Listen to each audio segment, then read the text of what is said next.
بسم اللہ الرحمن الرحیم۔ مشکل اردو پڑھنا سیکھ رہے ہیں۔ اردو کی کتاب گلستان ادب کے ذریعے سے الفاظ و معنی کی تشریح کے ساتھ، اور آج ایک نیا سبق شروع ہو رہا ہے اس کتاب میں۔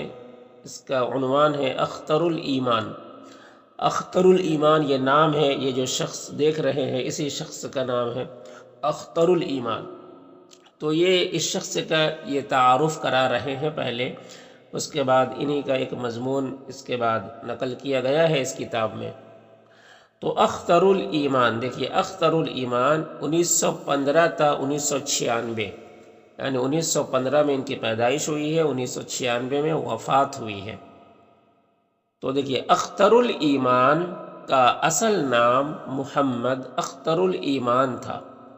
اختر الایمان کا اصل نام محمد اختر الایمان تھا۔ وہ نجیب آباد ضلع بجنور میں پیدا ہوئے۔ وہ نجیب آباد یہ کوئی شہر ہے یا قصبہ ہوگا، وہ نجیب آباد ضلع بجنور میں پیدا ہوئے۔ بجنور یہ ضلع ہے، ضلع یعنی ڈسٹرکٹ ہے۔ تو وہ نجیب آباد ضلع بجنور میں پیدا ہوئے۔ ان کے والد مسجد میں امامت کرتے تھے۔ ان کے والد یعنی ابا، فادر، مسجد میں امامت کرتے تھے۔ امامت یعنی نماز پڑھاتے تھے۔ اختر الایمان کی ابتدائی تعلیم مختلف گاؤں اور قصبوں کے مدرسوں اور اسکولوں میں ہوئی۔ اختر الایمان کی ابتدائی تعلیم یعنی بیسک تعلیم مختلف گاؤں یعنی الگ الگ گاؤں اور قصبوں قصبہ کہتے ہیں جو نہ شہر ہو اس بستی کو کہتے ہیں، اس علاقے کو جو نہ گاؤں ہو نہ شہر ہو، بیچ کا ہو، نہ ہی پورا گاؤں ہو اور نہ ہی پورا شہر ہو، تو اس کو کہتے ہیں قصبہ۔ گاؤں اور قصبوں کے مدرسوں اور اسکولوں میں ہوئی۔ انہوں نے میٹرک فتح پوری مسلم ہائی اسکول دہلی سے پاس کیا۔ انہوں نے میٹرک فتح پوری مسلم high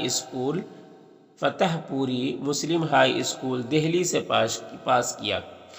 be a Delhi college موجودہ ذاکر حسین کالج سے کیا، اور بی اے جو ایک ڈگری ہے، تو اگر بی اے جو ہے یہ دہلی کالج موجودہ ذاکر حسین کالج، یعنی کہہ رہے کہ دہلی کالج جو ہے جو ابھی ذاکر حسین کالج کے نام سے ہے یہ، تو وہاں سے کیا۔ علی گڑھ مسلم یونیورسٹی میں ایم اے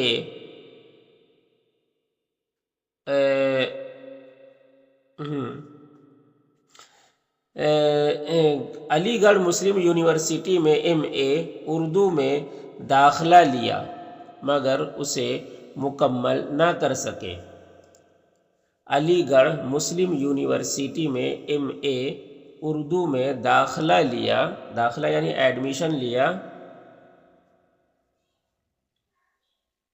علی گڑھ مسلم یونیورسٹی میں ایم اے اردو میں داخلہ لیا مگر اسے مکمل نہ کر سکے۔ مکمل یعنی کمپلیٹ نہ کر سکے۔ پہلا سال مکمل کرنے کے بعد پونا چلے گئے۔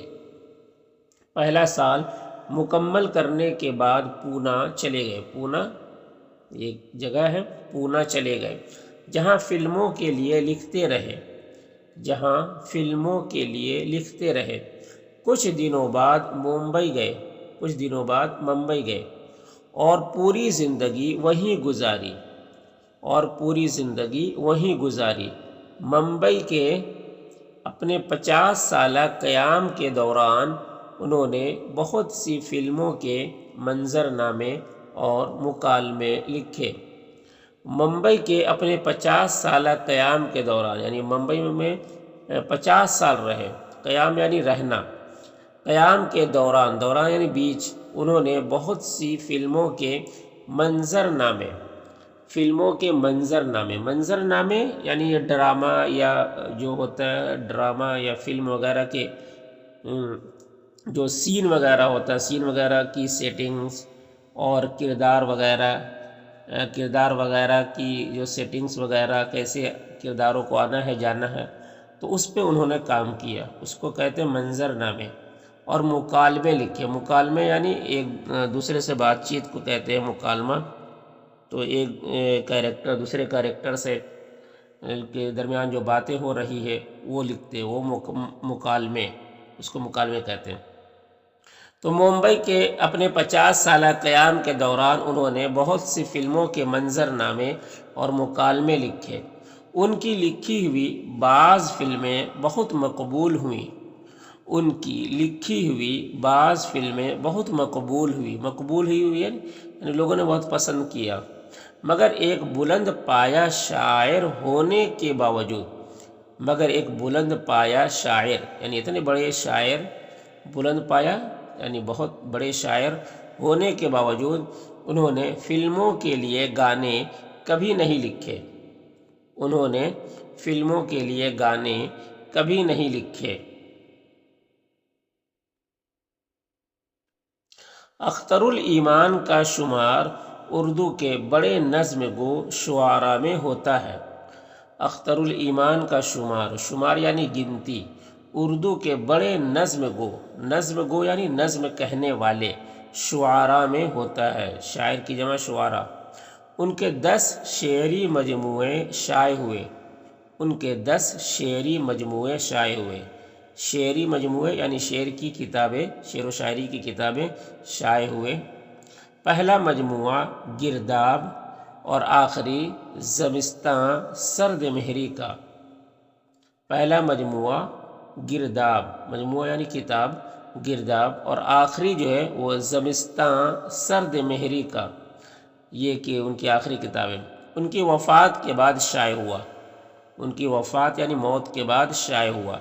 نثر میں انہوں نے اپنی آپ بیتی اس آباد خرابے میں کے علاوہ چند ادبی مضامین بھی لکھے ہیں۔ نثر ایک شعر یعنی یہ جس طریقے سے لکھا ہوا ہے، ایک نظم ہوتا ہے، ایک نثر ہوتا ہے، تو نظم میں نہیں بلکہ عام تحریر میں۔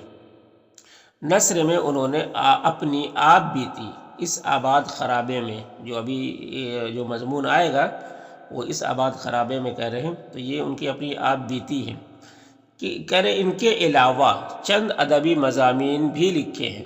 ادبی مضمون یعنی آرٹیکلز، کچھ ادبی مضامین بھی انہوں نے لکھے ہیں۔ تو یہ ان کا تعارف ہے۔